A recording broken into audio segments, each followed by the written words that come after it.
Mana ko'p savollar olaman kuniga minglab. Bularning ichida ba'zi bir shunaqa ko'p savollar borki, 3-4 tadan keyin yana shu narsa davom etadi. 3-4 tadan keyin yana shu savol keladi. Shunaqa savollarni bitta qilib yig'ib olib, shularga bitta javob berib ketishga ma'qul deb o'yladim. Mana birinchisi o'sha yigitlardan suyuq ajralma, o'sha kanaldan keladigan ajralma to'g'risida ko'p savol keladi. Ba'zilari shunaqa manda выделение bor, oq cho'ziladigan, kimdir o'sha ertalab tursam shunaqa narsa kelib qoladi. Shunaqa kasallar borki, даже shundan qutulmoqchi bo'lib doktorlarga borib, ular doktorlar endi bilasizlar, tirikchilik qilish kerak, kasallik yo'q deb yuborishi unga qiyinroq, analizlar olib, kasallik bor ekan deb antibiotiklar berib davolayotishibdi. Ana o'sha suyuq, cho'ziqchan, shaffof ajratma to'g'risida. Har qanaqa erkak kishini olatini bosh qismida literiya bez bo'ladi. Shu literiya bezini ichida shilimshiq gelga o'xshagan narsa bo'ladi. Ereksiya bo'lgan holatida bu o'sha literiya bezlari siqiladi. Siqilib ichidagi o'sha suyuqlik tashqariga chiqib, suyuq chiqarish kanalini ho'llab, olat boshini moylab beradi. Shuni hisobiga aloqa yengil bo'ladi, tirtilmaydi, travma olmaydi, jarohat olmasdan aloqa bo'ladi. Boshqacha aytganda tabiiy smaska, tabiiy moy. Ana bu moy bo'lmaydigan bo'lsa, naborot problema bo'ladiki, o'sha tirtiladi. Masalan, ayollarda ham, erkaklarda ham jinsiy o'sha ixtiroslarning orqasidan ayollarda o'sha Bartolinoy bezlari deb aytamiz, unda ham o'sha ho'l bo'ladi, shilimchiq chiqadi, ya'ni qin jinsiy aloqaga tayyorgar bo'lgan bo'ladi. Erkak kishida ham xuddi shunaqa normal ereksiya holati bo'lgandan keyin undan chiqishi shart. Chiqmaydigan bo'lsa, o'sha ereksiya holatda har qanaqa erkak qarasa, qattiq erkak bo'lganda, o'ta cho'ziluvchan o'sha literiya bezidan shaffof suyuqlik keladi. U kasallikmi? O bir yana qizga bordim, o'shandan kasal qoldi, shamollab qoldim, yoki o'sha qanaqadir bir nimalardan o'tib qoldi degan miyaga fikr o'tkirib olib, ba'zi bir o'sha aytayotgan bemorlarimizda shunaqa fobiya holati bo'ladi. Yilma-yil doktorlarga borib, davo olib yuraverishadi. Hech qanaqa bu muammo emas. Har qanaqa odamda normal fiziologik holatda shunaqa narsa bo'lish kerak. Buning uchun doktorga borib, analizlar topshirib, pul ketkizdirib, hech qanaqa davolanib yo'qotilmaydi. Endi ikkinchi shunaqa bemorlarimiz bor. Har kuni ertalab turgandan keyin olatini yaxshilab tagidan siqib kelib, uchiga nima bir narsa chiqdimi yo'qmi qaraydigan. Ko'pincha o'sha kelgan bolalar ko'rsatib, aka, ha, nima bo'ldi? Выделение bor. Qanaqa выделение? Mana ko'rsat. Ishtama yo'q o'sa. Hozir men ko'rsataman qanaqa bo'ldi. Hali qo'pol aytsa yarim soat massaj qilib, bir amallab yaltirab turgan bu narsani uzoqda. Ana qarang, uzoqda ko'rinyapti aka deydi. Mana qara. Har kuni shu ish qiladi. Har kuni ko'raman. Dori ichaman, u qilaman, bu qilaman. Endi aptekada neki zo'r yangi dori chiqqansa, hammasini ichib olgan. Anu dorini ichdim, buni ichdim. Bu bechora ertaga har qatda bir jiddiy kasal bo'lib qoladigan bo'lsa, bunga hech qanaqa antibiotik ta'sir qilmagan bo'ladi.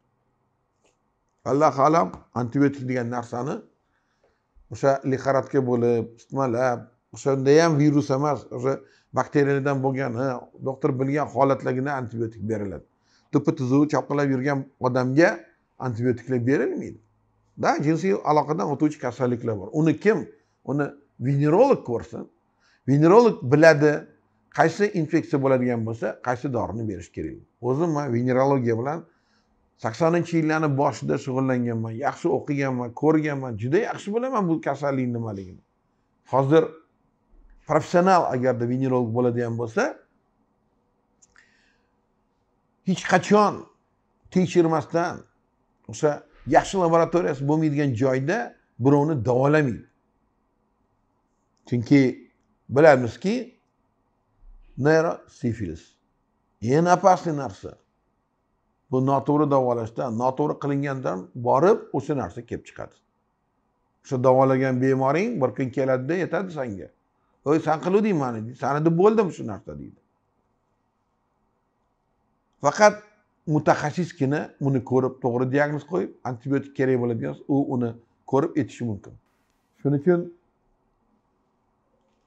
massaj qilib chiqqan выделение uchun antibiotiklar uchish bu juda bo'lmagan narsa. Yoki orqangizdan massaj qilib bu yerda mazochka oladida, sekret prostata olib, "Senga antibiotik berish kerak, antibiotik qilish", bu hech qanaqa bo'lmagan narsa. Faqat o'tkir prostatitlar bo'lganda, o'sha absses bo'lib ketish xavflari paydo bo'lganda, boshqa qilganlarda o'stri o'sha lixoradочный состояние bo'lgandagina antibiotiklarni o'ylash kerak berishdi. Boshqa holatda hech qachon berilmaydi. Выделение kelayotgan shaffof, kasallik yuqtirib oldimmi, o'sha voy yuqtirib oldim, endi nima qilaman, uylansam xotinimga yuqtiraman, butun avlodim shu bilan ketdi deb qo'rqqanlarga qaytarib yana tayyorlayman. Analiz topshirish kerak. Agar analizdan chiqmagan bo'lsa, bo'ldi, qo'rqish kerak emas. Menda psixologlarim bor bu yerda, mana gipnoz bilan davolaymiz, boshqa qilamiz. Hamkasblarim ko'pligi telefon qilib qolishadi, "Ha, Dilmurod aka, menda shunaqa bemor bor edi. Nima bilan? Venerafobiya bilan." O'sha nima degani bu? Kasal ushlab oldimman bir begona qizdan. Endi men tuzalmayman.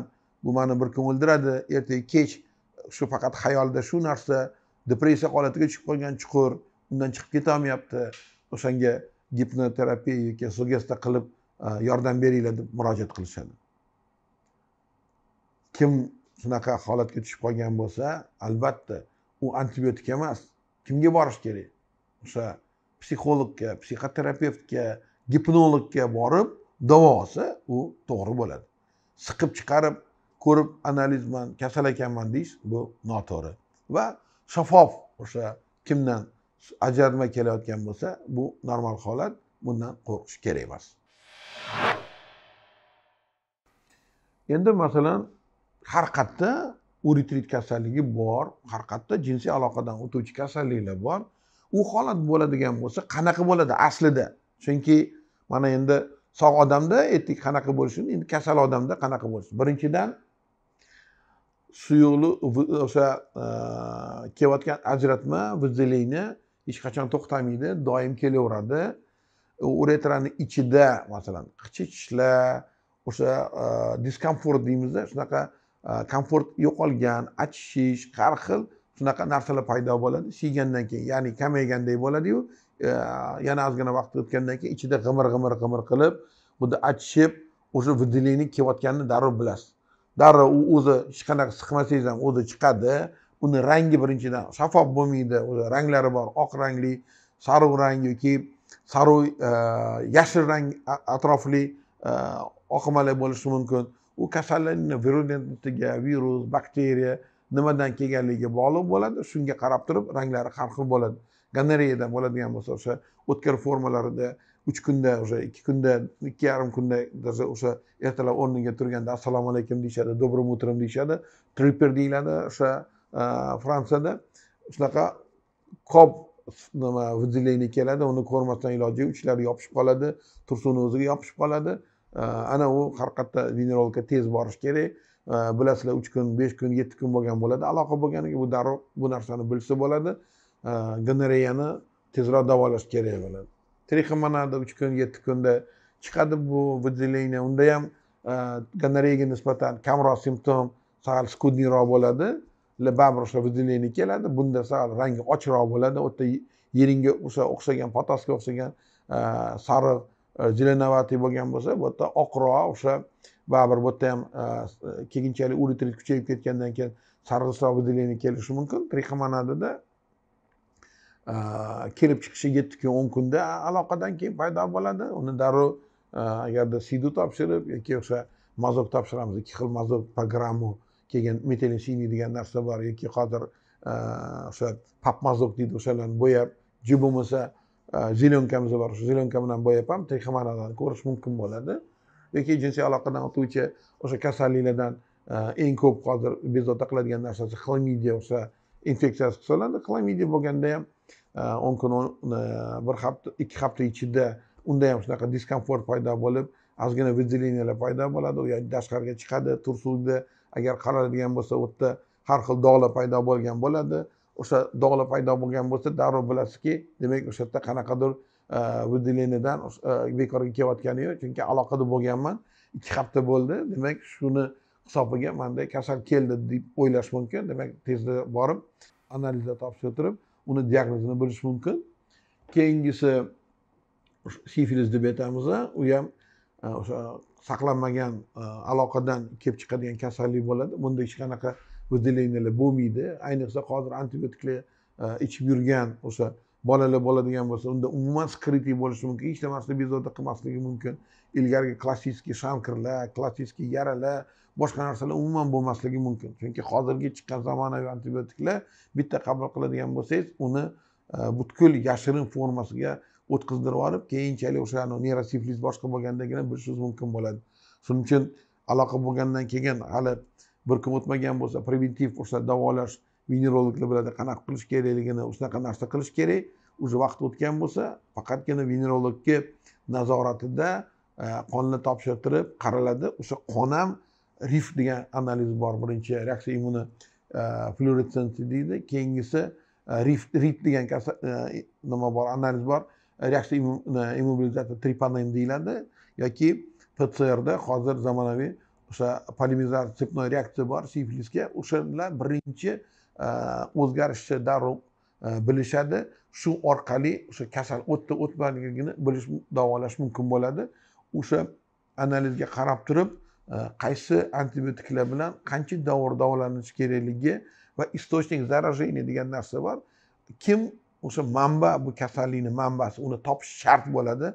Albatta topilish kerak va o'sha narsani topib turibgina u odamni tekshirilganda, mayli ermi, ayolmi, kim bo'lishidan qat'iy nazar, boshqa yana kasallik, masalan, spid kasalligi bormi, boshqa narsalar bormi, topish mumkin. Chunki siz gonoreya bo'ldingiz, 3 kunda chiqib keldi, bilmaymiz unda sifilis bormi, yo'qmi u qizda. Chunki u sizga bitta kasal yuqtirgan, unda ming xil siz bilan yotgan, boshqalar bilan yotavergan, ming xil kasallikni oqtiravergan, siz bilan himoyasiz aloqada bo'lgan odam, demak u boshqalarning ham himoyasiz aloqada bo'lavergan bo'ladi.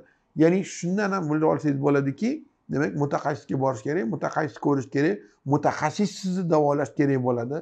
Venerologiyada juda venerologlarga o'rgatiladi. Ehtiyotliman ham, to'g'ri diagnoz qo'yib olibgina davolanish kerakligi, ayniqsa aloqadan keyin nechinchi kun murojaat qilinganga qarab turib, bu qaysi kasallikning inkubatsion periodi, ya'ni sizga hali kasallik yuqdi, lekin hali kasallik avj olib, uni klinikasi yo'q, hali doktor ko'zi bilan ko'ra olmaydi, siz bilolmaysiz, shu davrni biladi. Shunga qarab turib berayotgan dorilarning ichida kelgusida bo'ladigan kasallikni ko'z oldiga keltirib, o'shani uchoti bilan birga dorini beradi. Yoki sizni istochnigingizni topadi, kimdan kasal ushlagan bo'lsa, o'sha kasal ushlagan odamni topib olib kelinadi, u tekshiriladi. Undan chiqqan, mayli spid kasali bormi, sifilis kasali bormi, nima kasali bo'ladigan bo'lsa, o'shani uchotini olib turib sizga preventiv terapiya qiladi. Yoki o'sha gonoreya bilan birga o'tgan bo'lsa, o'sha gonoreyani davolayotganda o'sha kelgusida nima kasal kelib qolishini bilib turib, o'shani ham sizlarni davolab beradi. Boshqacha davo yo'li yo'q. Shuning uchun har qanaqa agar aloqada bo'lgan bo'lsangiz, bilib qo'ying. 2 oydan keyin, misol uchun, baribir sifilislar yoki spid kasalliklari bo'lishi mumkin, boshqa qilishi mumkin. Siz ungacha nechta odamlar bilan yotib qo'yishingiz mumkin, xotiningiz bilan yotib qo'yishingiz mumkin, o'sha kelin bilan yotib qo'yish mumkin. Undan keyin yuqtirib qo'yib, keyin dermatovenerologga borib yurmaslik uchun avvalambor saqlanish kerak, borish kerak emas. Iloji bo'ladigan bo'lsa, eng to'g'risi shu narsa bo'ladi va agarda bo'lib qolgan bo'lsa, shunaqa narsalar bo'ladigan bo'lsa, darrov o'sha mutaxassisga, dermatovenerologga, urologga emas, boshqaga emas, dermatovenerologga borib, o'shani qo'lida, mutaxassisni qo'lida davolanish kerak. Ba'zida men aytaman, pul degan narsa shayton. O'zimizda ham mana Sergelida ishlaganimizda shu holatlar bilan juda yaxshi bilganman. Hamshiralar ham uyda davolashga, sanitarka ham uyda davolashga pulni bergandan keyin, ya'ni mardikor usta yo'q bo'lsa har qanaqa ish qilaman deydi-yu pulni olib. Bu ham xuddi shunaqa, men aytaman, mardikorlarni davolash.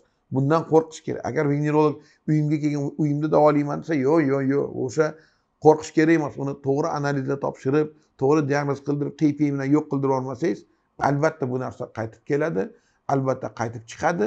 Undan keyin hammaga yuqtirib bo'lib, sharmanda bo'lib, oilangizni yetaklab yurib, keyin davolanishingizga to'g'ri keladi. Shuning uchun uretradan keladigan ajratmalarga befarq bo'lmaymiz. Qachonki agarda u shaffof bo'lmaydigan bo'lsa, jinsiy aloqada bo'lgan bo'lsak, diagnoz qo'yilmagan bo'lsa, bunga alohida e'tibor bermoq kerak. Lekin siz aloqada bo'lmagansiz, o'zingizdan o'zingiz shaffof o'sha выделенияni ko'rib turib, venerofobiya bo'lib, depressiya holatga tushib qolmasligingiz ham kerak. O'ylaymanki, mana aytgan javoblarim sizlarga ma'qul. Ko'plarcha mana kanalda ko'rib borganda shuni shohidi bo'lyapmizki, kanalga a'zo bo'lmasdan ko'rib borishar ekan. O'shaning uchun qo'ng'iroqcha tugmachasini bosib qo'yishni esdan chiqarmang like bilan. Siz bilan yana efirda ko'rishguncha xayr, salomat bo'linglar.